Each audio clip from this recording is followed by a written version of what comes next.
नमस्कार मित्रमैत्रिणींनो, मी दर्शना choose blog या मराठी चॅनलवर तुमचे स्वागत करते। जय जय रामकृष्ण हरी। दरवर्षी लाखो वारकरी शेकडो किलोमीटर पायी चालत पंढरपूरला का जातात, आषाढी वारीची सुरुवात नेमकी कशी झाली आज जाणून घेऊया या अद्भुत परंपरेची संपूर्ण कहाणी। आषाढी वारी म्हणजे काय? आषाढी एकादशीच्या दिवशी लाखो वारकरी पायी चालत पंढरपूर येथे श्री विठ्ठलाच्या दर्शनासाठी जातात। या यात्रेला आषाढी वारी असे म्हणतात। या वारीची सुरुवात कधी झाली? वारीची परंपरा ही 800 वर्षाहून अधिक जुनी मानली जाते। लिखित पुरावा नसला तरीही 13व्या शतकात संत ज्ञानेश्वर आणि संत तुकाराम यांच्या काळापासून ही परंपरा प्रचलित असल्याचे मानले जाते। या पालखी सोहळ्याची सुरुवात कधी झाली?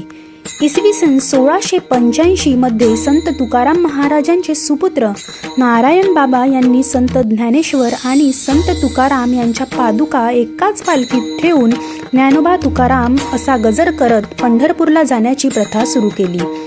पुढे इसवी सन 1835 मध्ये हैत बाबा आरफळकर यांनी संत ज्ञानेश्वर महाराजांची स्वतंत्र पालखी सुरू केली।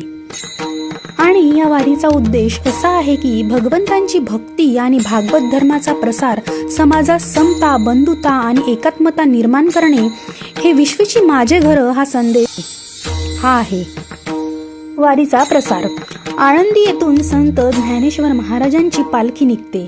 देहू येथून संत तुकाराम महाराजांची पालखी निघते। दोन्ही पालख्या अनेक गावातून प्रवास करत पंढरपूर येथे आषाढी एकादशीला पोहोचतात।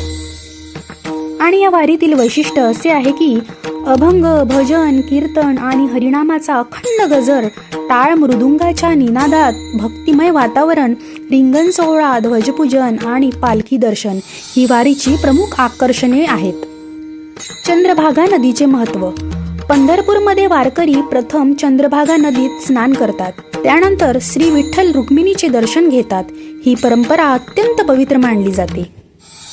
आणि या वारीचा संदेश असा आहे, वारी आपल्याला शिकवते सर्वांशी प्रेमाने वागा, अहंकार सोडा, सेवा, समता आणि बंधुभाव जपा। नामस्मरण हेच जीवनाचे खरे धन आहे।